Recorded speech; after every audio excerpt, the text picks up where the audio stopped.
असदुद्दीन ओवैसी साहब जो सड़क से लेके संसद तक आवाज उठाते हैं, तो क्यों ना हम उनकी ताकत को मजबूत करें, क्यों ना हम घर घर से उठे और उनको वोट की ताकत से नवाजे। जब वो हमारे वोट नहीं लेने पर इतना काम करते हैं, जब हम वोट देंगे तो वो कितना कुछ कर जाएंगे। जब मुस्लिम आरक्षण की बात आई तो हमारे इम्तियाज जलील साहब ने महाराष्ट्र से लश्कर लेकर आए और ये कह दिया, बता दिया कि तिरंगे की रैली लेकर आए। रैली नहीं, वो रेला थी। में आए तो वाकई में वो एक तारीफ थी कि ये है मजलिस के शेर, ये है काम मजलिस का। मजलिस इत्तेहादुल मुस्लिमीन से बोलती नहीं, काम करती है कि हिम्मत से काम लो, जज्बे से काम लो, अपने हक की आवाज को बुलंद करो, क्योंकि हमें ताकत दी है। हमें बाबा साहब आम्बेडकर के संविधान ने, हमें तो मालूम था संविधान है, लेकिन हमें समझाने वाले जनाब बैरिस्टर असदुद्दीन ओवैसी साहब, ये जो आपकी बहन आपके बीच से यहाँ पर खड़ी है, तो ये मौका देने वाले जनाब बैरिस्टर असदुद्दीन ओवैसी साहब है।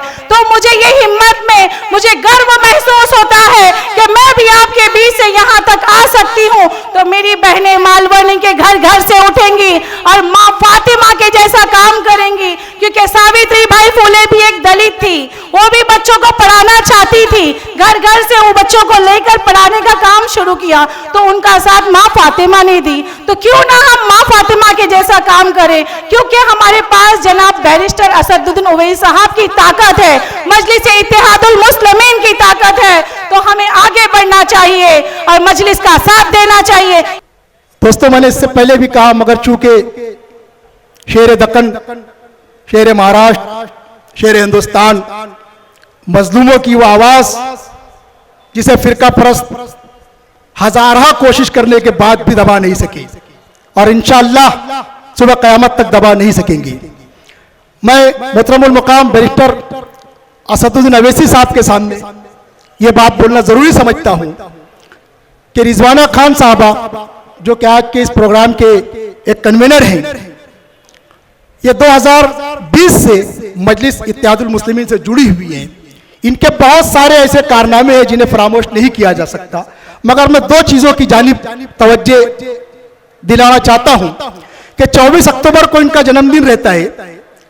ये अपना जन्मदिन इस तरह मनाती है कि अपने आसपास की जो गरीब बेवा खवातीन रहती है, उन लोगों को, किसी को साड़ियां देती है, किसी को अनाज देती है, किसी की जरूरतें पूरी करती है।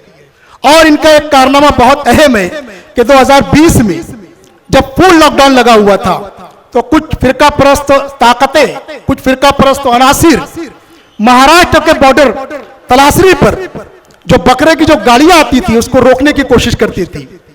यह महिला रिजवाना खान साहबा अपने हमदर्दों को लेकर वहां पर पहुंची और 3 दिन तक मुसलसल भूख हड़ताल करती रही। इनका शुगर लेवल 52 हो गया। डॉक्टर ने कहा कि मैडम आपको कभी भी कुछ भी हो सकता है, आपका लेवल जो है 52 हो गया, मगर यह खातून डटी रही, जब तक इंसाफ नहीं मिला डटी रही। आइए मैं गुजारिश करता हूं मोहतरमा रिजवाना खान साहबा से कि दिल लुभाते हुए मंजर से निकल आते हैं, वो भी क्या लोग हैं जो घर से निकल आते हैं और बेसबब हमको दबाने की कोशिश न करना। हम वो सब्जे हैं जो पत्थर से निकल आते हैं। तालियों से इस्तकबाल कीजिए।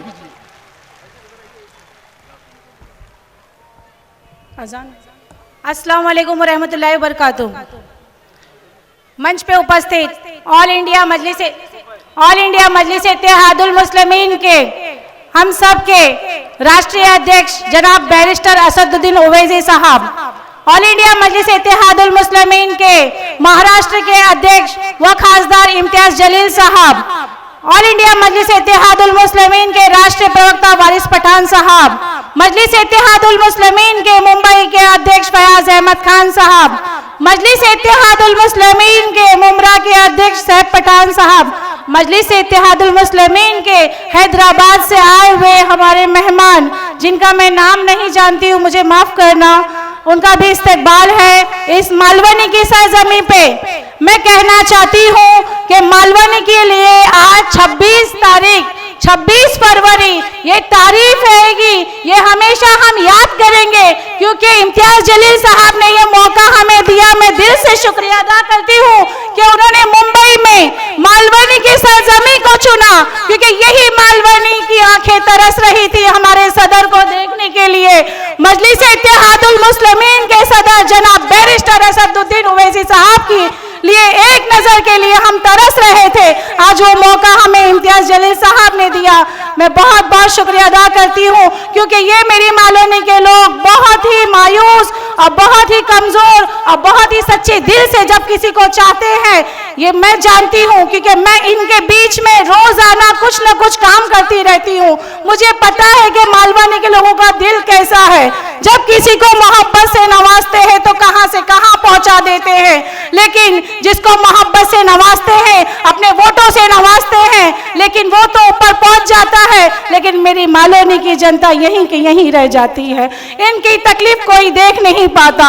जब मेरे पास मेरी बहनें आती है, ऐसी झोली फैलाती है कि रिजवाना आपा कुछ करो, तो जब मुझे वो जज्बा याद आता है जनाब बैरिस्टर असदुद्दीन ओवैसी साहब का, कि हिम्मत से काम लो, जज्बे से काम लो, अपने हक की आवाज को बुलंद करो, क्योंकि हमें ताकत दी है। हमें बाबा साहब आम्बेडकर के संविधान ने, हमें तो मालूम था संविधान है, लेकिन हमें समझाने वाले जनाब बैरिस्टर असदुद्दीन ओवैसी साहब, ये जो आपकी बहन आपके बीच से यहाँ पर खड़ी है, तो ये मौका देने वाले जनाब बैरिस्टर असदुद्दीन ओवैसी साहब है।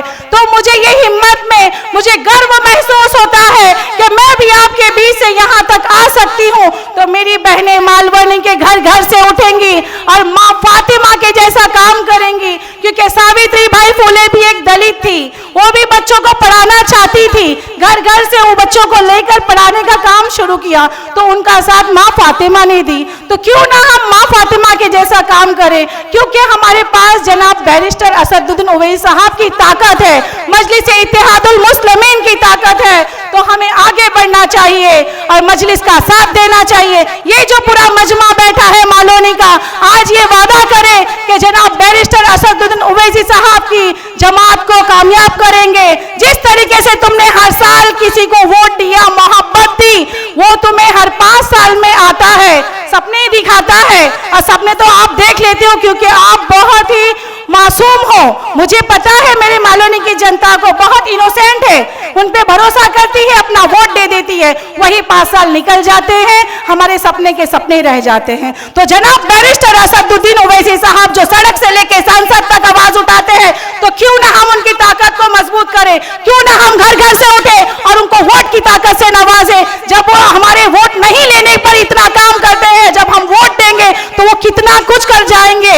और मैं एक बात बताना चाहूंगी, जब मुस्लिम आरक्षण की बात आई तो हमारे इम्तियाज जलील साहब ने महाराष्ट्र से लश्कर लेकर आए और ये कह दिया, बता दिया कि तिरंगे की रैली लेकर आए। रैली नहीं, वो रेल आती